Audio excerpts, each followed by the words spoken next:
Railway मंत्री अश्विनी वैष्णव जी, जो कहीं अपना ही अलग दुनिया बसाकर सीईओ के साथ घूमे जा रहे हैं।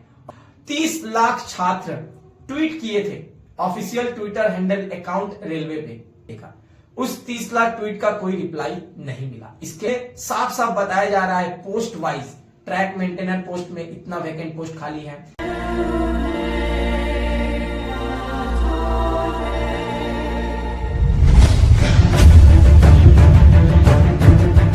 आप सभी लोगों का स्वागत है छात्रों की अदालत पॉडकास्ट 2 में। फिर से हमारे साथ जुड़ चुके हैं एमडी सुल्तान अंसारी जी, जो कि एनसीसी कैडेट के साथ साथ बहुत अच्छे बच्चों को एनसीसी का ट्रेनिंग भी करवाते हैं। तो आज का कुछ खास मुद्दा होने वाला है। सबसे पहले आप सभी लोगों को थोड़ा सा हिंट्स देकर समझा देता हूं, हाइलाइट्स जिसको बोला जाता है। रेलवे ग्रुप डी को लेकर अगेन हम लोग कुछ बातचीत करेंगे, जिसमें बहुत ऐसे मुद्दों को उठाएंगे। पहला मुद्दा, रेलवे मंत्री अश्विनी वैष्णव जी, जो कहीं अपना ही अलग दुनिया बसाकर सीईओ के साथ घूमे जा रहे हैं। और इधर कल के दिन यानी कि 23 जनवरी के दिन नेताजी का बर्थडे जो पूरा भारतवर्ष मना रहा था, उस दिन 30 लाख छात्र ट्वीट किए थे official Twitter handle account railway पे। क्या ट्वीट किए थे? 1 लाख वैकेंसी देना होगा रेलवे ग्रुप डी का। आप लोगों ने देखा उस 30 लाख ट्वीट का कोई रिप्लाई नहीं मिला। इसके अलावा एक बहुत बड़ा खुलासा हुआ है। बड़े बड़े न्यूज चैनल और बड़े बड़े न्यूज़पेपर और सूत्रों के हवाले से एक डाटा निकलकर सामने आ रहा है। उसमें साफ साफ बताया जा रहा है post wise track maintainer post में इतना वैकेंट पोस्ट खाली है, असिस्टेंट पीएनडब्ल्यू कैरेज में इतना पोस्ट खाली है, मैकेनिकल में इतना पोस्ट खाली है, तो वगैरह वगैरह जो आप लोग अभी पेपर कटिंग देख रहे हैं उसका। ठीक है, ये सारे विषयों पे चर्चा होगी। फिर से आपका स्वागत है हमारे चैनल पर। जी नमस्कार। सबसे पहला सवाल आपसे यही रहेगा कि रेलवे ग्रुप डी का जो भर्ती को लेकर ये घमासान युद्ध छिड़ा हुआ है। छोटा सा क्लिप मैं प्ले करता हूं, थोड़ा सा सुन लीजिए। रेलवे मंत्री खुद बोले थे नवंबर मंथ में कि रेलवे ग्रुप डी में 1 लाख वैकेंट पोस्ट खाली है और मैं दिसंबर में दूंगा। ठीक है, क्लियर हो गए। साथ ही साथ एम्प्लॉयमेंट न्यूज में भी छपा था। इसके अलावा भूतपूर्व रेलवे मंत्री पीयूष गोयल भी बता के गए थे 1 लाख के ऊपर वैकेंट पोस्ट खाली है। सारे लोग खुद ही गीत गा रहे हैं, खुद ही गाना गुनगुना रहे हैं। हम लोग तो चुपचाप बैठे हैं भैया, आप लोग जो दीजिएगा वही होगा। लेकिन जब इतना कुछ बोलने के बाद वैकेंसी निकला कितना? 32,438। तो आप लोग बताइए भैया 32,438 क्यों? चलिए ठीक है, एक बगावत चल रहा था। अब कुछ डाटा निकलकर सामने आ रहा है विथ प्रूफ, जो आप लोग स्क्रीन पर देख रहे हैं। इस डाटा में 1,13,533 बताया जा रहा है। तो अब कहां है रेलवे मंत्री? देखिए, हम तो पहले ही बोले थे कि रेलवे में बहुत सारा वैकेंसी है और ये लोग दबा के रखे हैं। देखिए, सबसे पहला फंडा को समझना होगा यहाँ पे पैसा का, रुपया का। अगर एक बार में अगर निकालते हैं तो उसको अपना इनकम नहीं हो सकता। अगर मान लीजिए 30,000 40,000 का निकालते हैं तो सोचिए 1 लाख का 3 बार फॉर्म भरेगा।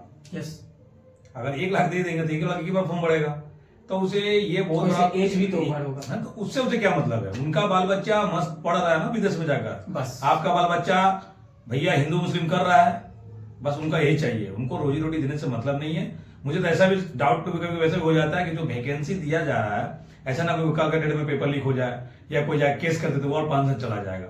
ये सब बहुत सारे इसमें मुद्दे हैं, बहुत सारे राजनीतिक है। और ट्विटर हैंडल में भी ऐसे, जो अभी कुछ देर बाद अनूप भाई बोल रहे थे, ट्विटर हैंडल में आप क्या समझ रहे हैं? इनको भी कोई परवाह नहीं। वो लोग जानते हैं कि भैया सब कुछ हम ही लोग हैं। सुप्रीम कोर्ट से लेके, जज से लेके, हाई कोर्ट से लेके, नीचे से लेकर ऊपर तक हम ही लोग हैं। ज्यादा बोलिएगा केस खाइएगा और जिंदगी खराब कर देंगे, बस इससे ज्यादा कुछ नहीं हो सकता। ट्विटर हैंडल, आप एक चीज देखिए, मैं एक बड़ा सा स्क्रीन के पीछे आप लोग प्ले होता हुआ देख रहे हैं, प्लस में लगा भी दिया हूं सामने में। ये मैं official Twitter handle account open करके रखा हूं अश्विनी वैष्णव जी का।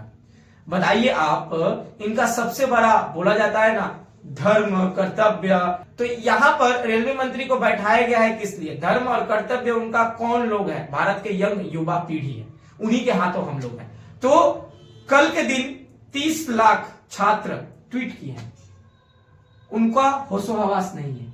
और वो कल के दिन 3 बड़े बड़े इंटरनेशनल कंपनियों के सीईओ के साथ मीटिंग कर रहे हैं और सेल्फी लेकर अपने ऑफिशियल ट्विटर हैंडल अकाउंट में पोस्ट कर रहे हैं। क्या उनके कानों कान या उनके आंख में खबर नहीं गया कि 30 लाख युवा ट्वीट कर रहे हैं, उनको भी कुछ रिप्लाई कर दें? आप शायद अगर बिहार गए होंगे तो बहुत जगह पे एक गाछ मिलता है, ठीक, गाछ का नाम है बेशरम। बेशरम, जहां फेंकेगा ना वहीं वो पैदा हो जाएगा, पैदा हो जाएगा। वो जितने काटिए वो जहाँ वो झाग रह जाएगा, तो वो शायद वो बेशरम ही है। बात अगर तो इसलिए वो सीओ तो कर रहे हैं कि आने वाले समय में जो रेलवे जो चला वो आगे आस्ते आस्ते वो निजीकरण में बदल रहा है। ये लोग नहीं समझ पा रहे और लोग बहुत चिल्लाचिल्ली कर रहे हैं। देखिएगा कभी कभी क्या होता है ना कि एक मुझे कहावत याद आ गया है। एक गांव में एक बच्चा रहता था, पहाड़ी इलाका था, तो हमेशा बच्चा बोलता था बाघ आ गया, सभी लोग दौड़ के आ जाते थे।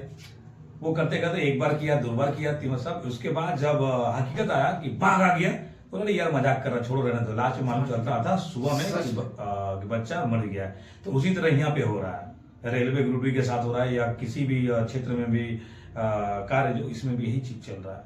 अब क्या बताएंगे, बात तो बहुत सारे, मुद्दे बहुत सारे हैं, और बार बार एक चीज बोल रहे हैं कि आप लोग एकता बना कर रखे, कोई इस तरह का घटना घटित ना करे जिससे आपके ऊपर कोई दाग या कोई क्राइम या कोई भी कोर्ट केस या पुलिस केस बन जाए। इस चीज को आपको ध्यान में रख के इस तरह का बगावत करें। इस पर मैं एक बात बोलूंगा, कल एक दिन में जब 30 लाख ट्वीट हो सकता है तो यहां पर हम लोगों को रोक नहीं लगाना है।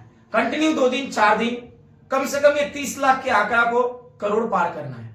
क्यों बता रहा हूं मैं, अगर ट्विटर हैंडल पर प्रेशर पड़ता है और ट्विटर ऐप ही अगर क्रैश हो जाए तब समझ लीजिए आप लोग कितना बड़ा बवाल छिड़ेगा। क्योंकि मार्क जकरबर्ग जो ट्विटर चला रहे हैं भैया, तो उनका जो पेड बिजनेस इनकम ये ट्विटर ऐप से चल रहा है। तो अगर भारतवर्ष में ट्विटर क्रैश हो जाए तो समझ लीजिए कितना बड़ा लॉस और नुकसान होगा उनको। और उनको अगर पता चला किस वजह से क्रैश हुआ है, तो रेलवे ग्रुप डी में इतना ट्वीट आ रहा है, रेलवे मंत्री रिप्लाई ही नहीं दे रहे, उन लोग ट्वीट पर ट्वीट किए जा रहे हैं, इस वजह से हुआ है, तो पता है इंडियन गवर्नमेंट को फटकार कहां से पड़ेगा, मार्क जकरबर्ग की तरफ से। और मार्क जकरबर्ग अभी के टाइम में छोटे मोटे इंसान नहीं है, ठीक है, समझ लीजिए ये कहां तक चल जाएगा माजरा। तो बस कंटिन्यू 2 दिन 3 दिन छात्र लोगों को बोल रहा हूं, उनके परिजन है, परिवार है, फैमिली है, सभी से ट्वीट करवाइए। ये आंकड़ा को आप लोग 1 करोड़ 2 करोड़ तक ले जाइए, फिर देखिए खेला किसको बोला जाता है। जब सीधी उंगली से जब घी ना निकले तो टेढ़ा करना पड़ता है, यहां पर भी वही करना होगा। लेकिन गलती से भी आप लोग फिजिकली प्रोटेस्ट मत करिएगा, ना ही किसी सरकारी संपत्ति को नुकसान पहुंचाना है, ना ही कुछ करना है, बस वर्चुअली करना है, नियम कानून के दायरे में रहकर करना है। दूसरा सवाल यही रहेगा, आईटीआई और नन आईटीआई को लेकर जो इतना युद्ध छिड़ा हुआ है, एक रेलवे ग्रुप डी का पोस्ट जो कि सबसे निचला स्तर का पोस्ट होता है, उसमें अगर आईटीआई वालों के साथ इतना बदसलूकी किया जाए, जिसको लेकर ये सारे छात्र और ऑल इंडिया टेक्निकल जो संगठन है, उस संगठन के सारे जो लोग हैं, उन लोगों को लास्ट में कोर्ट का दरवाजा खटखटाना पड़ रहा है इंसाफ के लिए। बताइए, एक भर्ती के लिए हम लोगों को कोर्ट में जाना होगा भर्ती मांगने के लिए, ये कहां का इंसाफ है? देखिए, सबसे पहला बात तो ग्रुप डी जो है वो मतलब वो वैक्सीन देना ही नहीं चाहती है। वो चाहती है कि आप लोग केस कीजिए, अपने में उलझे में रहिए, उलझे रहिए। जब आपको वो बोलेगा भैया आपके कोर्ट तो केस में जो केस कोर्ट में चल रहा है, आप लोग वेट कीजिए, जब तक जो निर्णय आएगा उससे काम किया जाएगा। बाकी ये आयन है ही नहीं है। वो लोग आपस में जैसे अंग्रेज जो थे ना कि हिंदू मुस्लिम को लड़वा के इनके पास वो मार्क्स उसके पास ये मार्क्स फेंक कर लड़वाते थे, सेम वही सरकार वही कर रही है। नॉन आईटी को बीच में ये लड़वा रही है, और आराम से बैठी हुई कान में तिल डालकर मन लड़ते रहो तुम लोग, जो जीतेगा वो सिकंदर। सेम वही चीज हो रही है। आपको सिकंदर तो बनने की जरूरत नहीं है। अगर जीतना है सबको मिलकर जीतना है, सबको सिकंदर बनना है। आप अगर बेरोजगार है तो वो भी बेरोजगार है, वो अगर देखा जाए तो वो भी कहीं ना कहीं आईटीआई करके रखा है, और कोई नॉन आईटीआई करके, दोनों में हो जाता है। एक सक्षम था तो आईटीआई कर लिया, एक सक्षम नहीं था तो नहीं किया।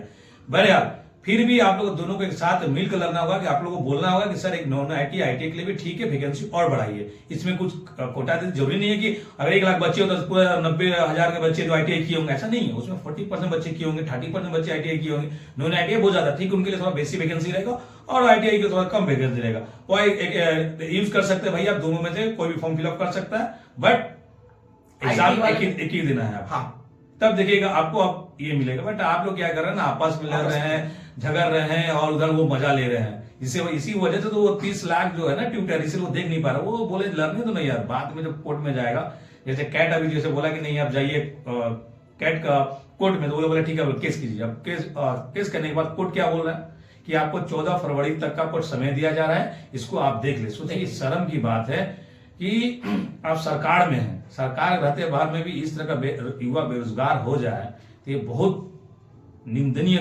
बोल सकते हैं। मतलब नहीं, सबसे बड़ी और जानते इसमें क्या है, समझ लीजिए अब आपके पास संविधान है, आपके पास डॉक्टर भीमराव अंबेडकर जी का लिखा हुआ किताब, उनके साथ जो भी मिलकर लिखे हैं, आज वो आप लोगों को बचा रहा है। तभी आप अपने हक से कोर्ट में जा रहे केस लड़ेंगे, नहीं तो और कुछ दिन वेट कीजिए। अगर इसी तरह उनके सत्ता रहेंगे, आपकी आवाज को वहीं दबा दिया जाएगा, कोई नहीं चलेगा। फिर संविधान को अभी तो लोग बात नहीं सुने, तो आने भी और बात नहीं सुन पाएंगे। इसलिए इस चीज को ध्यान रखे और आपस में बार बार बोल रहे हैं धर्म में ना उलझे, धर्म का काम धर्म में करने दीजिए, आपका काम अपना कीजिए। और धर्म का ज्ञान करना है तो पहले सबसे पहले मैं छोटा सा बात बोलूं, धर्म को सबसे पहले पढ़ें, क्या लिखा है समझे, क्या लिखा है उससे क्या होता है, फिर देखिएगा अपने आप। फिर आप धर्म का जब जानकार हो जाएगा ना, तो आप लड़िएगा नहीं, आप इंसानियत पे आ जाइएगा। ये सबसे बड़ा फैक्ट है, इसको आप ध्यान में बार बार बोल रहे हैं। आज ऐसा माहौल क्रिएट कर दिया गया है कि धर्म आप लोग उलझे रहे, उनके बाल बच्चे आकर जॉब लेंगे, सब कुछ करेंगे, किसी का टेंडर चलेगा, यही चीज चल रहा है। बाकी आप समझ नहीं पा रहे हैं, बस आप लोग दूसरे धर्म तीसरे धर्म से लड़ रहे हैं, झगड़ रहे हैं। ये एक तरह का क्रांति पैदा कर रहे हैं, जो उसको जितना दबाइएगा एक दिन विनाश होगा ही, फटेगा, विनाश आना ही है। बस सीधा सीधा बात यही बोलना है कि शर्मनाक वाली बात यही है कि छात्रों को एक जॉब लेने के लिए कोर्ट का दरवाजा खटखटाना पड़ रहा है। ये सबसे शर्मनाक बात है। चलिए कोई नहीं, इंसाफ तो होके रहेगा, भले ही देर से हो, लेकिन आप लोगों को हाल नहीं छोड़ना है और एकजुट होना है, एकजुट होकर लड़ना है। ये नहीं कि वो हिंदू है, ये नहीं कि वो मुस्लिम है, साथ में नहीं लड़ेंगे, या फिर ये नहीं कि वो ITI वाला स्टूडेंट है, हम नॉर्मली है, हम लोग नहीं, साथ होना है, सभी को साथ होना है। साथ होकर एटलीस्ट एक साथ खड़े रहना है, तब जाकर एक मसला निकलेगा। मसला क्या निकालना है भैया? ITI और नॉन ITI दोनों के लिए आप 60-40 या 50-50 इस टाइप का एक आंकड़ा निकालिए। अगर रेलवे ग्रुप डी में अधिकतर ITI वालों की संख्या है तो आप कम से कम 50% या 60% ITI का वैकेंसी दीजिए, 40% नॉन ITI का दीजिए, हो गया माजरा खत्म। लड़वाने का क्या फायदा है? तो चलिए आज के इस वीडियो में हम लोगों ने कुछ जो वर्तमान में चल रहे घटनाओं पर चर्चा किया। ये चर्चा आप लोगों को कैसा लगा थोड़ा सा कमेंट कर लीजिएगा और वीडियो को शेयर जरूर करिएगा और अपना पॉइंट ऑफ व्यू जरूर रखिएगा। फिलहाल आने वाले टाइम में ऐसे ही हम लोग जो चल रहे हैं उस चर्चाओं पर बातचीत करेंगे, गहन विशेष बातों को रखेंगे। चलिए मिलते हैं नेक्स्ट वीडियो में, तब तक के लिए आज का मेरा पूरा वीडियो देखने के लिए थैंक यू। जय हिंद, जय भारत, वंदे मातरम।